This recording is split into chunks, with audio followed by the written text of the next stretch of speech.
Hello everybody, hope you're doing really well. So today we are going to talk about the history of the balalaika, which is probably the last instrument we're going to talk about for a while. But I thought you might enjoy it and you might enjoy the history of it. I'm only going to play a little bit on this instrument and I'll explain why once you've enjoyed your history lesson. So I will see you on the other side. Enjoy the history of the balalaika. Here we go.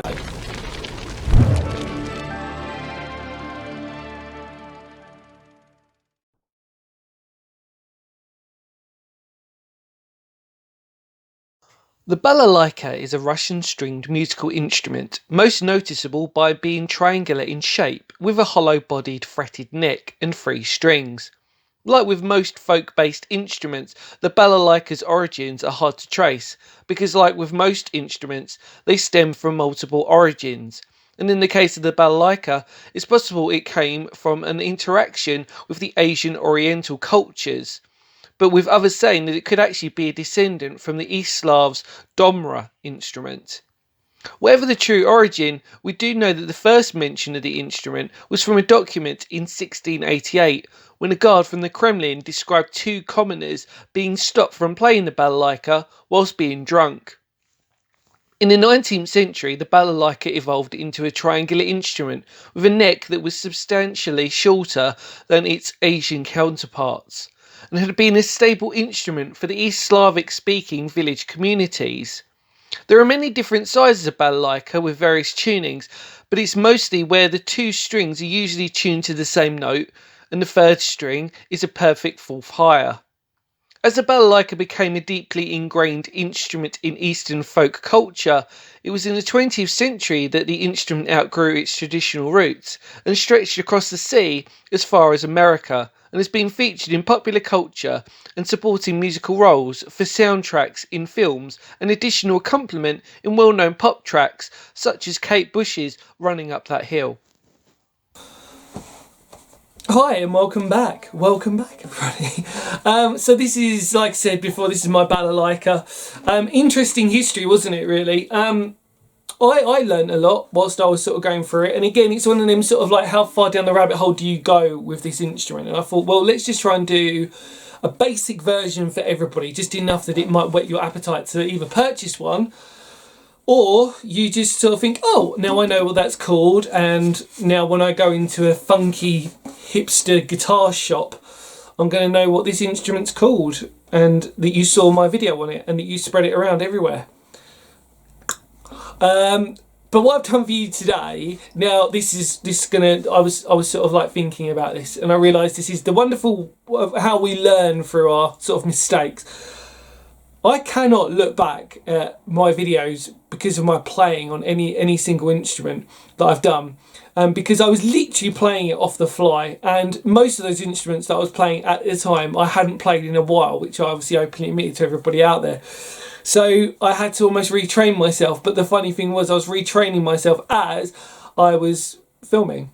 So what I've done this time around, genius, isn't it? I've pre-recorded a little bit for you. Now, I need to give you a heads up on it. It is slightly out of tune, because it's very easy, even in its normal tuning, to get out of tune. Now, I'll prove this to you by just literally doing this. I'm literally hardly touching that neck.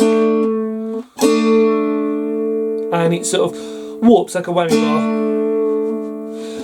The frets need work on them, and they need new strings as well. So I'm sorry, any balalaika fans, you're probably you're throwing your balalaika at the TV right now, going, oh my god, he's completely ruined this instrument. No, I haven't, because I love it, but it just needs a bit of TLC. I love this instrument. I think it's amazing. I think it's beautiful. I've never played it. It's not been played in a recording. It's not had anything like that at the moment. There's been no songs that I've written on it or wrote on it. But I love it. It's a really cool instrument. It looks amazing. It looks very interesting. It's really easy to hold, actually. You can sort of just put it, I mean, you can put a strap on. You can strap to yourself. But for me, because I'm a bit of a traditionalist, I kind of like to sit down with it. Because you can't, I mean, you can hold it like that if you wanted to, with your arms sort of underneath it and do that. But no, not for me.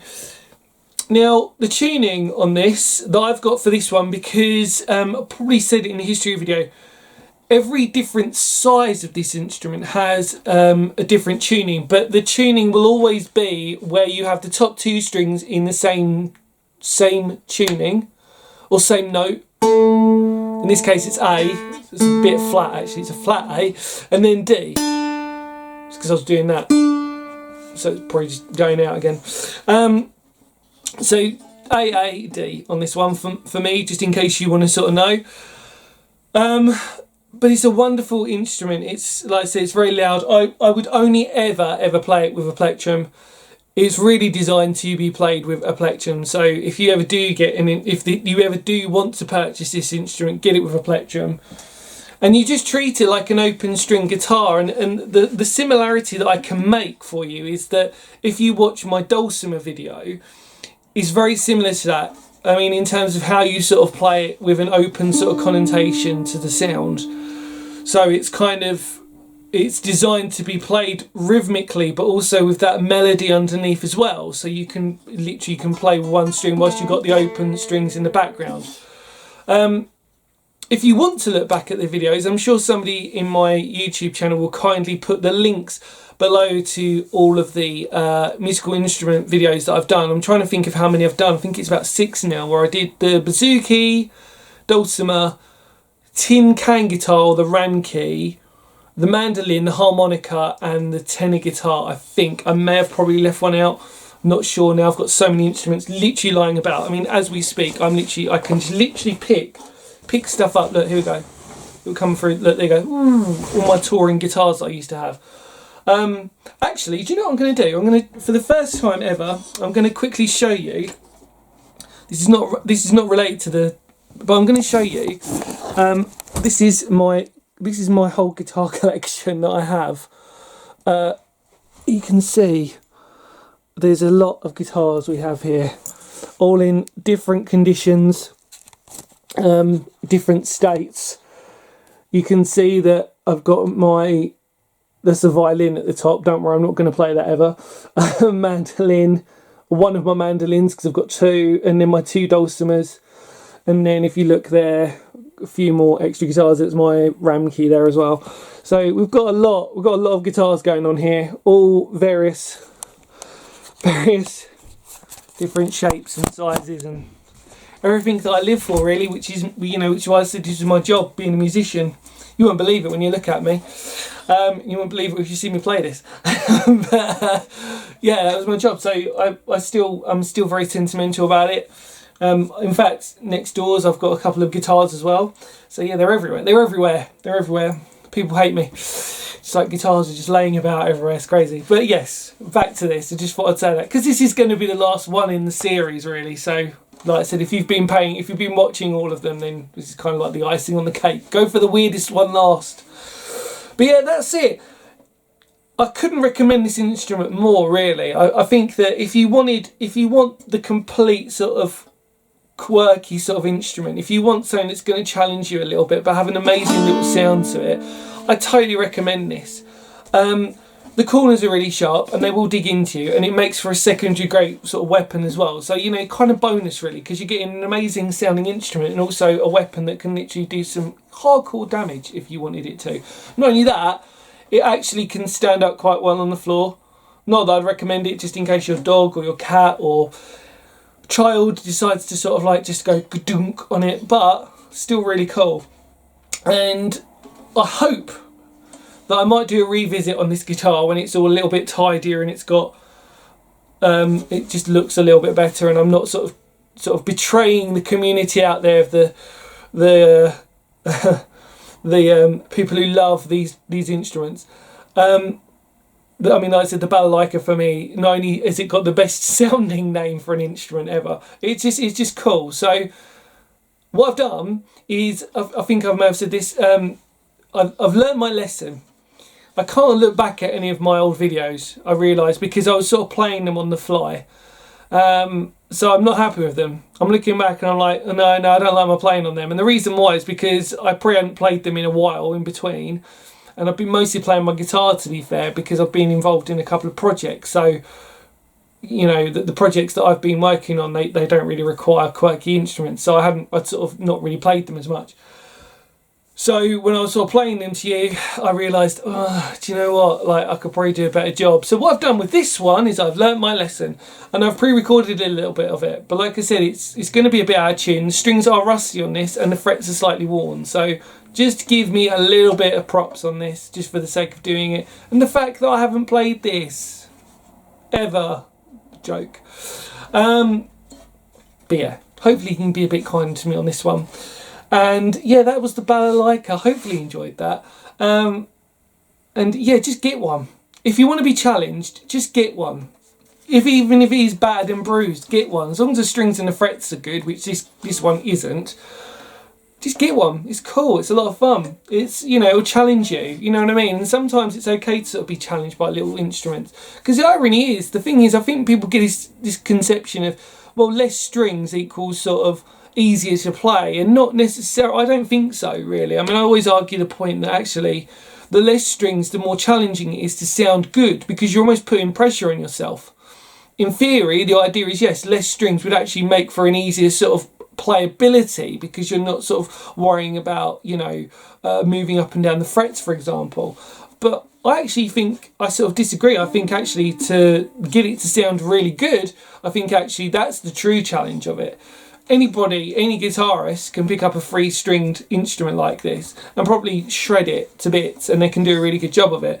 But to actually play it in a melodic fashion and to do a really good job of it, it takes a lot of time and skill, which obviously I found out with every single instrument that I had started to learn. In fact, when I was playing the tenor guitar, which was probably one of my first instruments to play, I realised that actually, because it's got 4 strings, oh well, it's kind of cool because I'm a guitarist, so therefore it's going to seem natural to me. But actually, to try and play it with justification to make it sound really good is another thing all in itself. Same thing with a dulcimer, especially.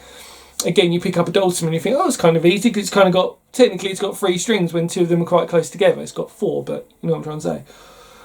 But yeah, that's the trick to it. So I think actually, you know, in all honesty, I think actually there's a sort of technique to it.